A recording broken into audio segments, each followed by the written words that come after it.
செய்திகள்.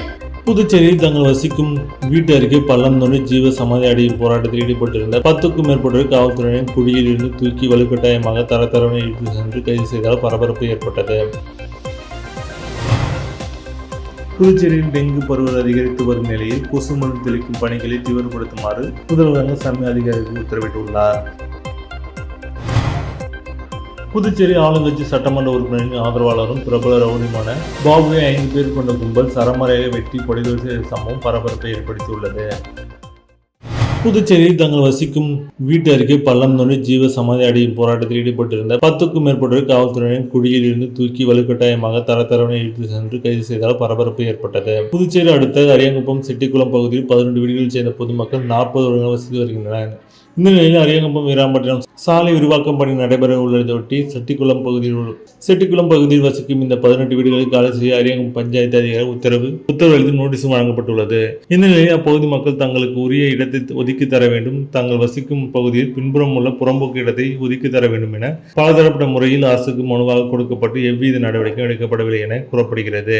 இந்த நிலையில் செட்டிக்குளம் பகுதியில் நாகமுத்து அம்மன் கோவில் அருகே பள்ளம் தோண்டி சுற்றி மஞ்சள் சிவப்பு கொட்டி ஜீவசமாதி அடையும் நூதன போராட்டத்தை இன்று காலை நடத்தினர். இந்த போராட்டத்தில் பெட்ரோல் மற்றும் டீசல் மண்ணெண்ணெய் கேன்களுடன் போராட்டத்தில் ஈடுபட்டனர். இது குறித்து தகவல் அறிந்து சம்பவ இடத்திற்கு விரைந்து வந்து துணை ஆட்சியர் அர்ஜுன ராதாகிருஷ்ணன் போராட்டத்தில் ஈடுபட்ட மக்களிடம் பேச்சுவார்த்தை நடத்தினார். அப்போது அவர்கள் உத்தரவாதம் அளிக்க வேண்டும், அதுவரை களைய மாட்டோம் என எச்சரித்தனர்.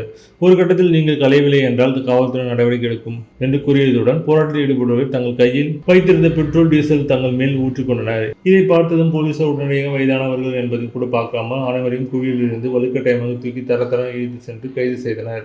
மேலும் அவர்கள் கதறி அழுதது அனைவரையும் சோகத்தில் ஆழ்த்தியது. தனது குடும்பத்தினை தரத்தர இழுத்து சென்று கைது செய்வதை கண்ட பெண் அருகில் உள்ள குளத்தில் விழுந்து தற்கொலைக்கு முயன்றார். அவரையும் போலீசார் மீட்டு அழைத்து சென்றனர். இதனால் அப்பகுதி பரபரப்பு ஏற்பட்டது.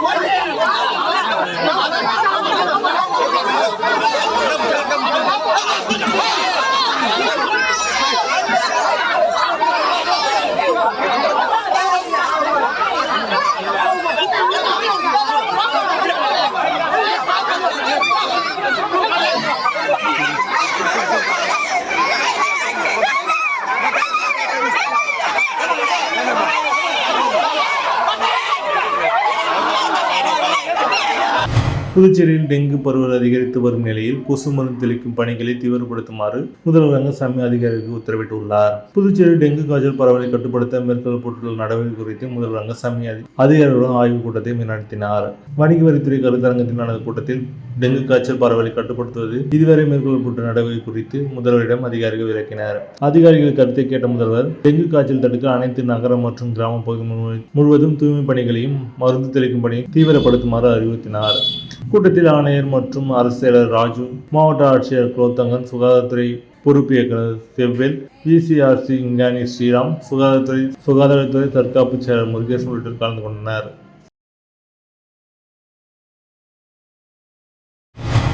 புதுச்சேரி ஆளுங்கட்சி சட்டமன்ற உறுப்பினரின் ஆதரவாளரும் பிரபல ரவுடியுமான பாபுவை 5 பேர் கொண்ட கும்பல் சரமாரியாக வெட்டி படுகொலை செய்த சம்பவம் பரபரப்பை ஏற்படுத்தியுள்ளது. புதுச்சேரி இந்திரா நகர் தொகுதிக்குட்பட்ட சாரணப்பேட்டை பகுதியைச் சேர்ந்தவர் பாபு என்கிற டி. பாபு. பிரபல ரவுடியான இவர் காதிகிராமம் தொகுதியில் என்ஆர் காங்கிரஸ் சட்டமன்ற உறுப்பினர் ஆறுமுகத்தின் தீவிர ஆதரவாளராக இருந்து வந்தார்.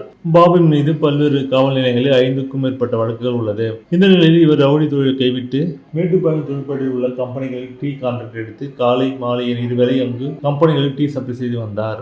இந்த நிலையில் இன்றும் மேட்டுப்பாளையம் பகுதியில் உள்ள தொழிற்சாலைக்கு பைக்கில் சென்று டீ கொடுக்க பாபு சென்று கொண்டிருந்தார். அப்போது அவரை பின்தொடர்ந்த 5 பேர் கொண்ட கும்பல் பாபுவை சரமாரியாக வெட்டியது. இதில் தலை சிதைந்து ரத்த வெள்ளத்தில் சாய்ந்த பாபு சம்பவ இடத்தில் பரிதாபமாக உயிரிழந்தார். இது குறித்து தகவல் அறிந்த மேட்டுப்பாளையம் போலீசார் சம்பவ இடத்திற்கு விரைந்து சென்று உடலை கைப்பற்றி பிரேத பரிசோதனைக்கு அரசு மருத்துவமனை அனுப்பி வைத்தனர். போலீசாரின் முதற்கட்ட விசாரணையில் சாரணப்பேட்டை பகுதியைச் சேர்ந்த ரவுடி ரங்கராஜ் என்பவருக்கும் பாபுக்கும் இடையே ஏற்பட்ட முன்விரோத காரணமாக ரங்கராஜ் தனது கூட்டாளருடன் வெட்டி கொலை செய்திருப்பது தெரிய வந்தது. இதில் தப்பி ஓடிய 5 பேர் கொண்ட கும்பலை தனிப்படை போலீசார் தேடி வருகின்றனர்.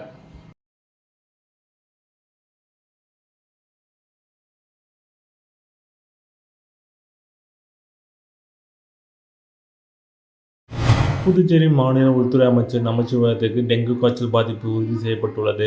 கடந்த சில நாட்களாக புதுச்சேரி டெங்கு காய்ச்சல் பாதிப்பால் மக்கள் அதிக அளவில் பாதிக்கப்பட்டு வருகின்றனர். இதனை தடுப்பதற்கு அரசு பல நடவடிக்கைகள் எடுக்கப்பட்டு வருகிறது. இந்த நிலையில் புதுச்சேரி மாநில உள்துறை அமைச்சர் நமச்சிவாயம் திடீரென்று உடல்நலக் குறைவு காரணமாக மூலகுளத்தில் உள்ள மருத்துவமனையில் அனுமதிக்கப்பட்டார். அங்கு அவருக்கு மருத்துவ தீவிர சிகிச்சை அளித்து மருத்துவ பரிசோதனை செய்யப்பட்டு அதில் இவருக்கு டெங்கு காய்ச்சல் பாதிப்பு இருப்பது உறுதி செய்யப்பட்டது. இதை அனைத்து மருத்துவ கண்காணிப்பில் அவருக்கு சிகிச்சை அளிக்கப்பட்டு வருகிறது. சிறுமிக்கு ஆபாச வீடியோ அனுப்பி மிரட்டல் விடுத்த இப்பிரபல யூடியூபர் மகன் புதுச்சேரி சைபர் கிரைம் போலீசார் கைது செய்தனர். புதுச்சேரியை சேர்ந்த 11ஆம் வகுப்பு படிக்கும் சிறுமி ஒருவர் சமூக வலைதளங்களில் ஆர்வமாக இருக்கிறார். அவருடைய இன்ஸ்டாகிராம் ஐடிக்கு அறிமுகம் இல்லாத புதிய நபரிடம் ஒரு மெசேஜ் வருகிறது. அதனைத் தொடர்ந்து இருவரும் மெசேஜ் அனுப்பி வீடியோக்களை நண்பராக பழகியுள்ளனர். பழகிய 15 நாட்களுக்குள் அந்த நபர் சிறுமிக்கு பல்வேறு ஆபாச வீடியோக்கள் மற்றும் அவருடைய அந்தரங்க வீடியோக்களை அனுப்பி வைத்து மிரட்டல் துவங்குகின்றார். இது தொடர்பாக சிறுமியின் தாயார் சைபர் கிரைம் காவல் நிலையத்தில் அளித்த புகாரின் பேரில் போலீசார் வழக்கு பதிவு செய்து விசாரணை மேற்கொண்டனர். மதுரையைச் சேர்ந்த பிரபல யூடியூபரான சிக்கனா மற்றும் சுமியின் மகன் அஷாரப் என்பது தெரியவந்தது. மேலும் ரவுடி பேபி என்று அழைக்கப்படும் திருச்சி சூர்யா அவரின் சித்தி ஆவார். இதையடுத்து தனிப்படை போலீசார் மதுரை சென்று அஷாரப்பை கைது செய்து புதுச்சேரி அழைத்து வந்தனர். அவரிடம் விசாரணை நடத்திய பல்வேறு பெண்களுக்கு ஆபாச படம் அனுப்பி மிரட்டியது தெரிய வந்தது. இதை அடுத்து நீதிமன்றம் ஆஜர்படுத்தப்பட்டு காலாப்பட்டு மத்திய சிறையில் அடைத்தார். மேலும் சிறுமியின் தாயார் கொடுத்த புகாரின் பேரில் ரவுடி பேபி சூர்யா மற்றும் சிக்கா சுமி ஆகியோரையும் விசாரிக்க சைபர் கிரைம் போலீசார் முடிவு செய்துள்ளனர்.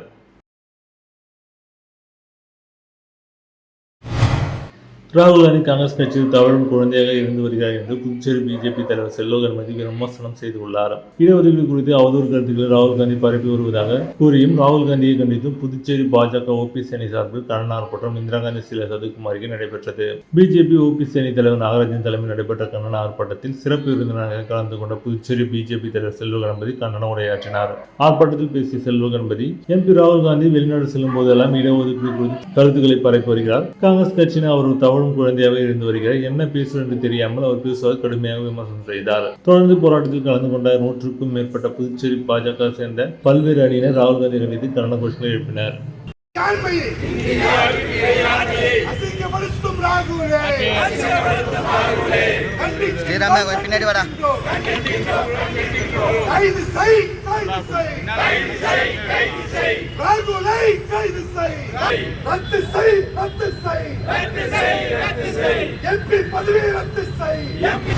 வில்லியனூர் தொகுதிக்குட்பட்ட உதயம்பட்டில் ரூபாய் 1 கோடி மதிப்பில் வடிகால் வாய்க்கால் அமைக்கும் பணியினை எதிர்க்கட்சித் தலைவர் சிவா தொடங்கி வைத்தார். வில்லியனூர் தொகுதிக்குட்பட்ட உதயம்பட்டு வருவாய் கிராமத்தில் பள்ளிவாசலிலிருந்து கருப்பட்டி வாய்க்கால் கான்கிரீட் சூருடன் கூடிய வடிகால் வாய்க்கால் அமைக்க பொதுப்பணித்துறை நீர்ப்பாசன கோட்டம் மூலம் 1 கோடி ரூபாய் நிதி ஒதுக்கப்பட்டு அப்பணிக்கான பூமி பூஜை நிகழ்ச்சி இன்று நடைபெற்றது.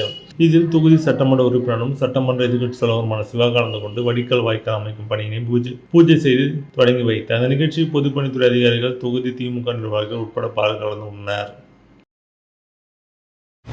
திருபுவனம் தொகுதிக்குட்பட்ட பிள்ளையார்குப்பம் அணைக்கட்டிலிருந்து செல்லிப்பட்டு பாலம் வரை ரூபாய் 48 லட்சம் மதிப்பில் சாலை அமைக்கும் பணியை சட்டமன்ற உறுப்பினர் அங்கலன் துவக்கி வைத்தார். திருபுவனம் சட்டமன்ற தொகுதிக்கு உட்பட்ட செல்லிப்பட்டு கிராமத்தில் சக்கரப்படி ஆற்றில் வலது கரையில் பிள்ளையார்குப்பம் அணைக்கட்டிலிருந்து செல்லிப்பட்டு பாலம் வரை சாலை அமைக்கும் பணிக்காக பூமி பூஜை ரூபாய் 48,39,658 ரூபாய் மதிப்பீட்டில் நடைபெற்றது. இந்த நிகழ்ச்சியில் திருபுவனம் தொகுதியின் சட்டமன்ற உறுப்பினர் அங்கலன் கலந்து கொண்டு விழாவிற்கு தலைமை தாங்கி பூமி பூஜை செய்து பணியினை துவக்கி வைத்தார். இந்த நிகழ்ச்சியில் பொதுப்பணித்துறை நீர்ப்பாசன கோட்ட செயற்பொறியாளர் ராதாகிருஷ்ணன், உதவி பொறியாளர் மதிவணன், இளநிலை பொறியாளர் ஜெயராமன் மற்றும் ஊர் பொதுமக்கள், சட்டமன்ற உறுப்பினர் ஆதரவாளர்கள் பலர் கலந்து கொண்டனர்.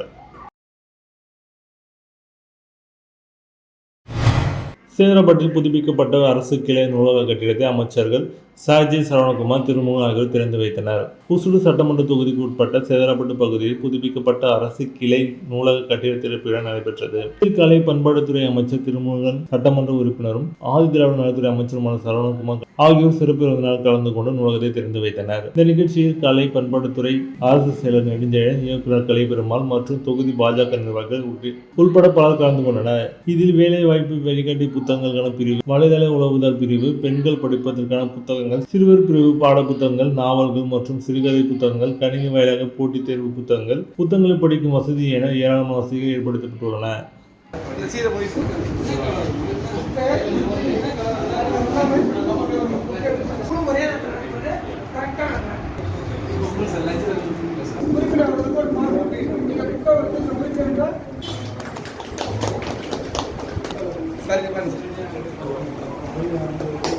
போக்குவரத்து விதிமீறலில் வழக்கு பதிவு செய்யப்பட்டு அபராதம் செலுத்தாதவர்கள் மீது கோர்ட் நடவடிக்கை மேற்கொள்ளப்படும் என புதுச்சேரி போக்குவரத்து தலைமை SP செல்வம் தெரிவித்துள்ளார். இது தொடர்பாக அவர் வெளியிட்ட செய்திக்குறிப்பில், புதுச்சேரி போக்குவரத்து போலீஸ் துறையினால் பல்வேறு போக்குவரத்து விதிமீறலுக்காக கடந்த 2022, 23 மற்றும் 24 ஆண்டுகள் போக்குவரத்து விதிமீறல் வழக்கு பதிவு செய்யப்பட்டது. அதனை ஆன்லைன் மூலம் செலுத்தும்படியும் அனைவரின் மொபைலுக்கும் குறுஞ்செய்தி அனுப்பப்பட்டுள்ளது. ஆனால் அவற்றின் பலர் இதுநாள் வரை குறிப்பிட்ட அபராத தொகையை செலுத்தாமல் உள்ளனர். அவர்கள் அனைவரும் வரும் அக்டோபர் 1ஆம் தேதியிலிருந்து வரும் 7ஆம் தேதி வரை புதுச்சேரியில் உள்ள சம்பந்தப்பட்ட 4 போக்குவரத்து போலீஸ் நிலையங்களோ அல்லது ஆன்லைன் முறையிலோ செலுத்தலாம். அவ்வாறு அபராத தொகையை செலுத்தாதவர்கள் மீது நீதிமன்ற நடவடிக்கை அவர்களின் ஓட்டுநர் உரிமம் ரத்து மற்றும் இடைக்கால தடை செய்ய போக்குவரத்து துறைக்கு பரிந்துரைக்கப்படும் என குறிப்பிடப்பட்டுள்ளது.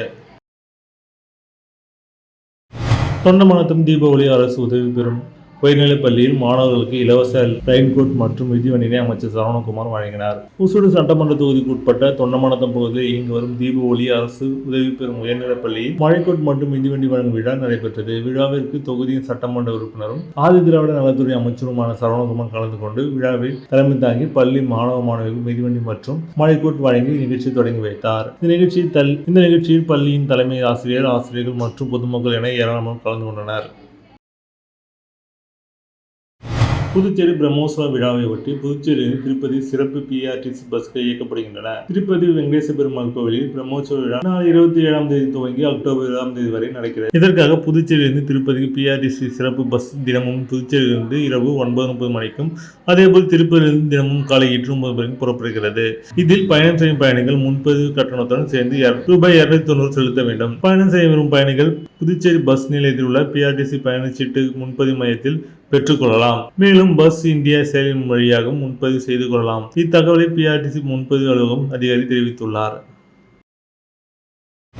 புதுச்சேரி விட்டல் சேவை டிரஸ்ட் சார்பில் நடைபெற்ற நாம சகார் நிகழ்ச்சியில் திரளானோர் பங்கேற்றனர். புதுச்சேரி விட்டல் சேவை டிரஸ்ட் சார்பில் நமோ சாகர் நிகழ்ச்சி ECR KPS கன்வென்ஷன் சென்டரில் நடந்தது. இரவு 7 மணிக்கு பஜனை, அதனைத் தொடர்ந்து உபயாசம் நடந்தது. விட்டல்தாஸ் மகாராஜ் உபயாசனம் செய்தார். பல்வேறு பகுதியைச் சேர்ந்த பக்தர்கள் பங்கேற்றனர். வரும் 29ஆம் தேதி வரை தொடர்ந்து பஜனையும் உபயாசமும் நடக்கிறது. மாலை 7 மணி முதல் இரவு 8:30 மணி வரை உபயாசத்தில் பங்கேற்கலாம். அனுமதி இலவசம் என அறிவிக்கப்பட்டுள்ளது. காரைக்கால் ராகுல் காந்தி கண்டித்து பாஜக OPC அணி சார்பில் கண்டன ஆர்ப்பாட்டம் நடைபெற்றது. சமீபத்தில் அமெரிக்கா சென்றிருந்த இந்திய நாடாளுமன்ற எதிர்க்கட்சி தலைவர் ராகுல் காந்தி இடஒதுக்கீடு குறித்து சர்ச்சைக்குரிய கருத்து தெரிவித்ததாக கூறி இதற்கு கண்டனம் தெரிவித்தும் மன்னிப்பு கேட்க வலியுறுத்தியும் பாஜக OPC அணி சார்பில் கண்டன ஆர்ப்பாட்டம் நடைபெற்றது. காரைக்கால் மாவட்ட OPC அணி மாவட்ட தலைவர் கார்த்திகேயன் தலைமையில் காரைக்கால் புதிய பேருந்து நிலையத்தில் நடைபெற்ற கண்டன ஆர்ப்பாட்டத்தில் மாவட்ட தலைவர் முருகதாஸ், முன்னாள் மாவட்ட தலைவர் சேனாதிபதி ஆகியோர் முன்னிலை வகித்தனர். பாஜக முன்னாள் மாநில துணைத் தலைவர் அருள்முருகன் கண்டன உரையாற்றினார். இதில் பாஜக OPC அணி மாநில செயற்குழு உறுப்பினர் ரமேஷ் உள்ளிட்ட 100க்கும் மேற்பட்ட பாஜகவினர் கலந்து கொண்டு கண்டன முழக்கங்களை எழுப்பி ஆர்ப்பாட்டத்தில் ஈடுபட்டனர். சட்டம் அவமதித்த நாட்டை விட்டு ஓடிவிடு. OBC மக்களுக்கு அரசியலமைப்பு ராகுல் காந்தி. மீண்டும் இன்றைய தலைப்புச் செய்திகள். புதுச்சேரியில் தங்கள் வசிக்கும் வீட்டு அருகே பள்ளம் தோண்டி ஜீவ சமாதி அடையும் போராட்டத்தில் ஈடுபட்டிருந்த 10க்கும் மேற்பட்டோர் காவல்துறையினர் குழியில் இருந்து தூக்கி வலுக்கட்டாயமாக தரத்தரவனை இழுத்து சென்று கைது செய்தால் பரபரப்பு ஏற்பட்டது. புதுச்சேரியில் டெங்கு பரவல் அதிகரித்து வரும் நிலையில் கொசு மருந்து தெளிக்கும் பணிகளை தீவிரப்படுத்துமாறு முதல்வர் ரங்கசாமி அதிகாரிகளுக்கு உத்தரவிட்டுள்ளார். புதுச்சேரி ஆளுங்கட்சி சட்டமன்ற உறுப்பினரின் ஆதரவாளரும் பிரபல ரவுடியுமான பாபுவை 5 பேர் கொண்ட கும்பல் சரமாரியாக வெட்டி படுகொலை செய்த சம்பவம் பரபரப்பை ஏற்படுத்தியுள்ளது. இத்துடன் செய்திகள் நிறைவடைந்தன. வணக்கம்.